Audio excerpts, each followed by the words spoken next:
تو رب تبارک و تعالیٰ بشارت دیتا ہے کہ میرے محبوب کو دیکھنے کا انعام یہ ہے وَقُلْ لَوْ وَعَدَ اللَّهُ الْحُسْنَى، مگر اللہ نے ان سب سے بھلائی کا وعدہ فرما لیا۔ اور مفسرین فرماتے ہیں کہ بھلائی سے مراد جنت ہے، یعنی ہم ہر صحابی نبی سے اللہ تعالیٰ نے جنتی ہونے کا وعدہ فرما لیا کہ ہمارے حبیب کو جس نے ایمان کی حالت میں ایک گھڑی بھی دیکھ لیا وہ جنت میں جائے گا۔ یہی وجہ ہے کہ آقا صلی اللہ علیہ وسلم خود ارشاد فرماتے ہیں، ترمذی شریف کی حدیث ہے، سنن ترمذی کتاب المناقب حدیث نمبر 3858، حضرت جابر بن عبداللہ اس حدیث کے راوی ہے، ان جابر بن عبداللہ رضی اللہ تعالیٰ عنہ یقول سمعت رسول اللہ صلی اللہ علیہ وسلم، حضرت جابر بن عبداللہ رضی اللہ تعالیٰ عنہ کہتے ہیں کہ میں نے اللہ کے رسول صلی اللہ تعالیٰ وسلم کو کہتے ہوئے سنا کہ آقا نے فرمایا لا تمس النار مسلمن رعانی اور رعا من رعانی، آقا نے کہا وہ شخص جہنم میں نہیں جائے گا جس نے ایمان کی حالت میں مجھے دیکھا، اور وہ شخص بھی جنت میں نہیں جائے گا، جہنم میں نہیں جائے گا، معاف کرنا میں پہلے کا جنت بول دیا کیا؟ جہنم ہی بولا نا۔ وہ شخص جہنم میں نہیں جائے گا جس نے ایمان کی حالت میں مجھے دیکھا، اور وہ شخص بھی جہنم میں نہیں جائے گا جس نے میرے دیکھنے والے کو دیکھا۔ اب صحابہ کا درجہ دیکھیں، یہ تو ایک بلند درجہ تھا، یہ تو افضلیت ہے، یہ تو مقام ہے کہ رسول کو دیکھا تو جنت کی گارنٹی، مگر وہ جنتی بھی کیسے اعلیٰ درجے کے جنتی کہ جو ایمان کی حالت میں انہیں دیکھ لے وہ بھی جنتی۔ اس لیے اہل سنت و جماعت ہم حنفیوں کے لیے بہت بڑی خوشخبری یہ ہے کہ 4 اماموں کو مانتی ہے پوری دنیا اسلام، مگر ہمارا امام اعظم ابو حنیفہ رضی اللہ تعالیٰ عنہ واحد وہ 4 اماموں میں مسلک کے وہ امام ہیں جو تابعی ہے جنہوں نے صحابہ کو دیکھا۔ تو جب ہمارے امام کی جنت میں جانے کی گارنٹی ہے تو یقیناً ان کی تقلید کر کے ہم بھی جنت میں جائیں گے، یہ ہمیں امید ہے۔ اور اس حدیث کو امام ترمذی کے علاوہ امام بخاری نے بھی لکھا ہے، تاریخ الکبیر، التاریخ الکبیر ان کی کتاب ہے، صحابہ کے حالات پر ہے یہ بھی کتاب۔ صحابہ کرام کو تو اللہ نے اعلیٰ درجے کی ڈگری دی ہے۔ سورہ توبہ کے اندر والسابقون الاولون من المہاجرین والانصار، سبقت لے گئے جو پہلے مسلمان ہو گئے، خواہ وہ مہاجرین ہیں یا انصار، اور جنہوں نے احسان کے ساتھ ان کی پیروی کی، پھر اللہ نے کہا رضی اللہ عنہم ورضوا عنہ، اللہ ان سے راضی، وہ اللہ سے راضی ان سے اللہ ہوا ہے، وہ ہیں سابقون الاولون، اور احسان کے ساتھ جو ان کی پیروی کرنے والے ہیں۔ اس کا مطلب ہے جو احسان کے ساتھ پیروی نہیں کریں گے وہ نہیں۔ اس کے بعد کہا کہ مدینہ اور اہل مدینہ میں پکے منافق موجود ہیں، اور وہ اتنے کٹر ہیں کہ اے نبی تم بھی انہیں نہیں پہچانتے ہو، اللہ پہچانتا ہے، لیکن قانوناً ان کو صحابہ ہی کہا جاتا ہے، قانوناً۔ ظاہر ہے کہ پتہ تو نہیں ہے کہ کون ہے۔ اب مجھے بتائیں غزوہ تبوک کے موقع پر جو حضور کے ساتھ 30,000 کا لشکر گیا تھا تو حضور صحابہ کو ہی ساتھ لے کے گئے تھے نا، انہی میں سے 12 بندوں نے حضور پہ قاتلانہ حملہ کیا تھا نا، واپسی پہ چوٹی سے آپ کی سواری گرانے کی کوشش کی، جو مسند احمد میں پوری تفصیل موجود ہے، اور صحیح مسلم میں 7035 نمبر حدیث ہے۔ نبی علیہ السلام نے فرمایا میرے اصحاب میں 12 منافق ہیں، وہ اس وقت تک جنت میں داخل نہیں ہوں گے جب تک کہ سوئی کے ناکے سے اونٹ نہ گزر جائے، یعنی امپاسبل۔ یہ مثال دی جاتی تھی عرب میں نا، قرآن میں بھی سورۃ الاعراف میں یہ مثال آئی ہے۔ اور ان میں 8 ایسے ہیں جن کی پشت پہ دبیلا پھوڑا نکلے گا، جس کی ہیٹ وہ اپنے سینے میں محسوس کریں گے، اس پھوڑے سے ان کی موت ہوگی۔ ہم سے لوگ بڑا زور لگا کے پوچھ رہے ہیں بتائیں کس کی ہوئی ہے؟ بھئی وہ سابقون اولون میں سے کوئی نہیں ہے جس کی موت اس طریقے سے ہوئی ہو۔ حضرت ابوبکر، عمر، عثمان، علی رضی اللہ عنہم اجمعین اور ان کے ساتھی وہ لوگ نہیں ہیں، بعد والے لوگ ہیں۔ وہ کون ہے آپ علماء سے پوچھیں، میں تو جاہل آدمی ہوں، علماء سے پوچھ کے چلیں۔ دبیلا پھوڑے سے ان کی موت کی، قاتلانہ حملہ کرنے والے کون تھے؟ قانوناً صاحب، میں ہمیشہ لفظ قانوناً صحابی کی بات کرتا ہوں۔ یہ جو نبی علیہ السلام کا ایک قریبی رشتہ دار عبید اللہ، جس کے ساتھ سیدہ ام حبیبہ کی شادی ہوئی تھی اور حضور کا صحابی تھا، ہجرت حبشہ میں حبشہ بھی گیا، یعنی سابقون الاولون میں، تو ان کو تو رضی اللہ عنہ اللہ نے کہا ہے قرآن میں سابقون الاولون ہو گیا۔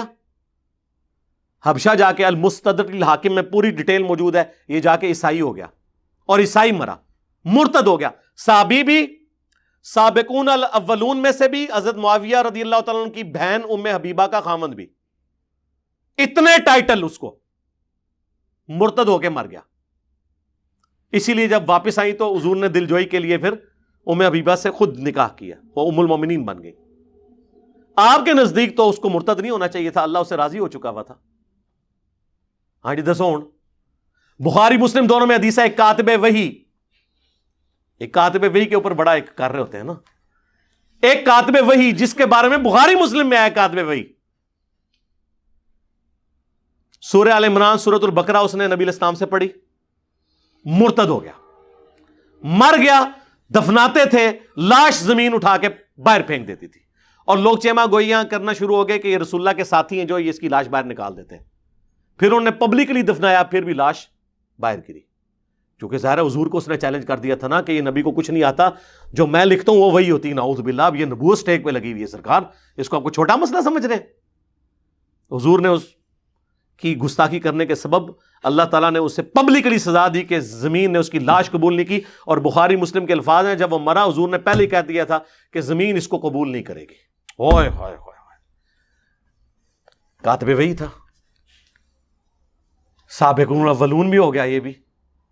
لیکن وفات تک جو رہے، اور وفات سارے حضور کی زندگی میں تو فوت ہوئے ہیں، چند % لوگ، باقی تو بعد میں فوت ہوئے ہیں. اور بخاری مسلم دونوں میں ملا کے 1 درجن سے زیادہ احادیث ہیں کہ نبی علیہ السلام فرماتے ہیں میرے حوض کوثر پہ کچھ لوگ لائے جائیں گے، میں کہوں گا اصحابی اصحابی. وہ ایک مولانا صاحب کہتے ہیں کہ یہ تو کافروں کی سٹیٹمنٹ ہے. بخاری مسلم دونوں میں حدیث ہے نا، عبداللہ ابن ابی کی جب کارستانیاں کھلی رسول اللہ پر صلی اللہ علیہ وآلہ وسلم پر، ان کے ساتھیوں پہ، تو حضرت عمر نے اجازت مانگی، یا رسول اللہ اجازت ہے میں اس منافق کا گلا کاٹ دوں. آپ نے فرمایا کہ چھوڑ دو عمر، لوگ کہیں گے یہ اپنے صحابہ کو قتل کرواتا ہے. تو ایک مولانا صاحب کہتے ہیں وہ تو لوگ کہتے تھے او سرکار بخاری مسلم پڑھو، نکلو اپنی کھڈا تو باہر، دنیا چینج ہو چکی ہے. بخاری مسلم دونوں میں 1 درجن سے زیادہ حدیث ہیں. حضور حوض کوثر پہ کہیں گے اصحابی اصحابی اصیحابی اصیحابی، یہ میرے صحابہ ہیں. تو فرشتے کہیں گے یا رسول اللہ آپ کو نہیں پتا،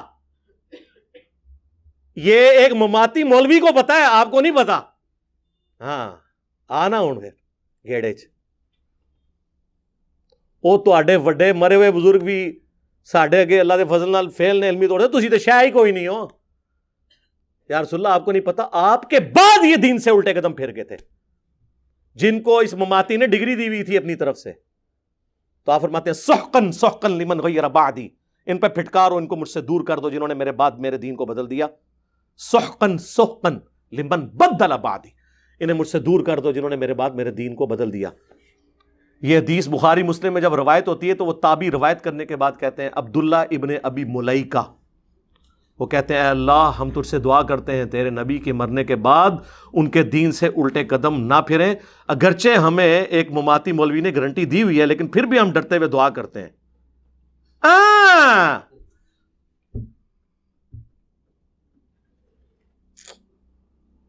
ہم بھی اللہ سے دعا کرتے ہیں اللہم من احییتہ منا فاحیہ علی الاسلام ومن توفیتہ منا فتوفہ علی الایمان. اور بخاری میں الفاظ ہے کہ یہ وہ لوگ تھے جن کے خلاف حضرت ابو بکر نے قتال کیا اپنے دور میں. کون؟ منکرین زکوٰۃ، مسلمہ کذاب سے مل جانے والے لوگ.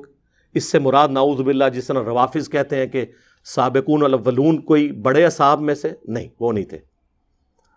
اور بخاری اور مسلم دونوں میں موجود ہے کہ عرب کے قبائل رسول اللہ کی وفات کے بعد ابو بکر کے دور میں مرتد ہو گئے. اب مجھے یہ بتائیں رسول اللہ کی وفات کے بعد جو مرتد ہو وہ رسول اللہ کی زندگی میں کیا ہوتا ہے؟ مماتی صاحب، مسلمان نہیں کہنا، صحابی کہنا ہے.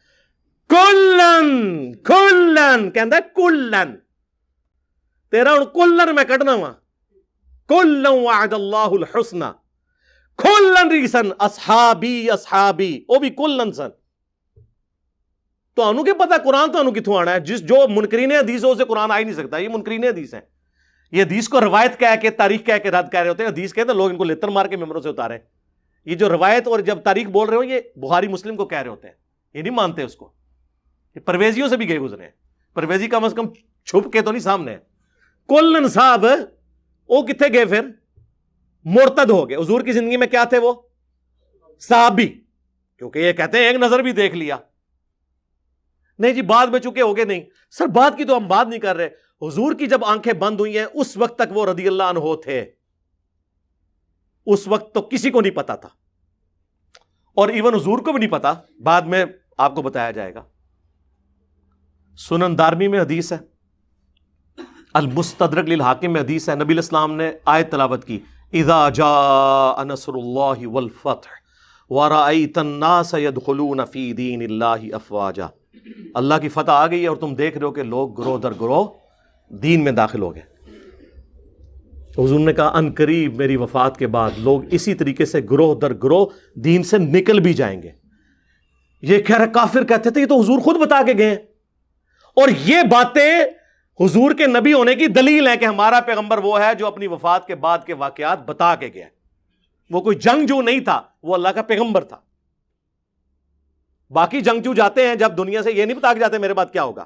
اللہ کے نبی تو 35 سال پہلے بتا رہے ہیں بخاری اور مسلم دونوں میں, او اے عمار تجھے ایک باغی جماعت قتل کرے گی, تو انہیں اللہ اور جنت کی طرف بلائے گا, وہ جماعت تجھے جہنم کی طرف بلا رہی ہوگی. اور مسند احمد میں کم از کم 4 حدیثیں اس کے طرق تو درجنوں میں ہیں کہ حضرت معاویہ رضی اللہ تعالیٰ عنہ کا ایک فوجی تھا جو خود اصحاب شجرہ صلح حدیبیہ کے اصحاب میں سے تھا, ابو الغادیہ. اس کے ہاتھوں حضرت عمار کا قتل ہوا اور پوری زندگی روتا تھا کہ حضور نے فرمایا تھا عمار کا قاتل اور مال لوٹنے والا جہنم کی آگ میں ہے. اسی پہ شیخ البانی تڑپ اٹھے اور سلسلہ حدیث صحیحہ میں انہوں نے باقاعدہ یہ لکھا اس حدیث کے تحت کہ اگرچہ ابو الغادیہ صلح حدیبیہ کا صحابی ہے اور صحیح مسلم میں حدیث ہے کہ جنہوں نے درخت کے نیچے میری بیعت کی انشاءاللہ میں اللہ سے امید کرتا ہوں انہیں آگ نہیں چھوئے گی. ویسے حضور نے بڑی احتیاط سے بات کی ہے انشاءاللہ کہہ کے. تو یہ فضیلت اس سے اٹھ گئی کیونکہ جب خاص بات آ جائے تو عام فضیلت اٹھ جاتی ہے. یہ شیخ البانی محدث اعظم سعودیہ البانیہ کے رہنے والے تھے, سعودیہ میں سیٹل ہوئے پھر یہاں سے بھی چلے گئے. یہ انہوں نے لکھا. ان لوگوں کو تو پتہ ہی نہیں کہ دین کس چیز کا نام ہے. اور یہ جی وہ مولانا صاحب کہتے ہیں سورۃ الحدید میں 2 کیٹیگریز بیان ہوئی ہیں, فتح مکہ سے پہلے اور فتح مکہ کے بعد. سر یہ جو 2 کیٹیگریز ہیں یہ اور ہیں, فتح مکہ سے پہلے اور بعد والی. یہ ان لوگوں کے لیے ہیں جو کامل الایمان ہیں اور ان کے اپنے معاملات بعد میں صحیح چلنے ہیں, ان کے لیے ہے کہ جو پہلے والے ہیں وہ بعد والوں سے بہتر ہیں. یہ ان کے لیے کلن آیا ہے, ورنہ باقیوں کا کیا بنے گا. اور وہ کدھر گئے جو سورہ توبہ کی آیت نمبر 102 میں ہے کہ ملے جلے اعمال کرنے والے ہیں, اللہ ان کو بعد میں دیکھے گا کہ وہ کیا کرتے ہیں. اور قانوناً جو بیچ والے 101 والے منافقین اور 100 نمبر والے سابقون الاولون, یہ اس طریقے سے نہیں میرے بھائی. تھوڑا آپ قرآن کا علم حاصل کریں اور میں آپ کو, اگر آپ احادیث کی طرف آئیں تو میں آپ کو مزید سمجھاؤں گا کہ یہ ڈویژنز آگے پھر سینسٹیوٹی کے اوپر بھی آتی ہیں, صرف یہاں تک نہیں ہے. کل وعد اللہ الحسنى, اس کی تفسیر ذرا بیان کرنا حدیث کی روشنی میں تو پتہ چل جائے گا. تفسیر ابن کثیر کھولیں, انہوں نے مسلم شریف کی حدیث لی ہے, مسند احمد کی حدیث لی ہے, بخاری کی حدیث لی ہے. اس کے کانٹیکسٹ میں صحیح بخاری میں 2 جگہ یہ حدیث آتی ہے کہ خالد ابن ولید کو نبی الاسلام نے کہیں پر بھیجا اور وہاں پہ کچھ قبائل تھے جو بےچارے نئے نئے مسلم ہوئے تھے. انہوں نے بجائے یہ کہنے کے نا اسلمنا ہم اسلام لے آئے, انہوں نے کہا ہم اپنے دین سے پھر گئے, ہم اپنے دین سے پھر گئے. اور وہ یہ کہہ رہے تھے ہم بت پرستی کے دین سے پھر گئے اور اسلام کی طرف آئے, لیکن انہیں یہ نعرہ نہیں آتا تھا. حضرت خالد بن ولید یہ سمجھے کہ یہ اسلام سے پھر گئے ہیں, انہوں نے ان کو قتل کرنا شروع کیا اور کچھ ساتھیوں کو انہوں نے صحابہ کے حوالے کیا کہ تم یہ بندے تم قتل کرو. یہ باقیوں نے کہا ہم نہیں قتل کریں گے جب تک رسول اللہ سے نہ پوچھیں, اور انہوں نے نہیں قتل کیا. نبی الاسلام کے پاس اسی دوران مسند احمد میں آتا ہے, یہ بخاری میں تو اتنا ہی ہے, بخاری میں یہ بھی الفاظ ہیں رسول اللہ کے پاس جب یہ شکایت آئی نا آپ نے 2 دفعہ ہاتھ اٹھا کے کہا اے اللہ خالد ابن ولید نے جو کچھ کیا میں اس سے بری ہوں, میری کوئی ذمہ داری نہیں ہے, یہ خود اپنا معاملہ جو ہے نا اس کے ذمہ, اس نے اللہ کو جواب دینا, میری کوئی ذمہ داری نہیں ہے, اور تسی تو شاہ ہی کوئی نہیں. اور مسند احمد میں موجود ہے اس موقع پہ حضرت عبد الرحمن بن عوف اور حضرت خالد ابن ولید کا آپس میں جھگڑا ہو گیا.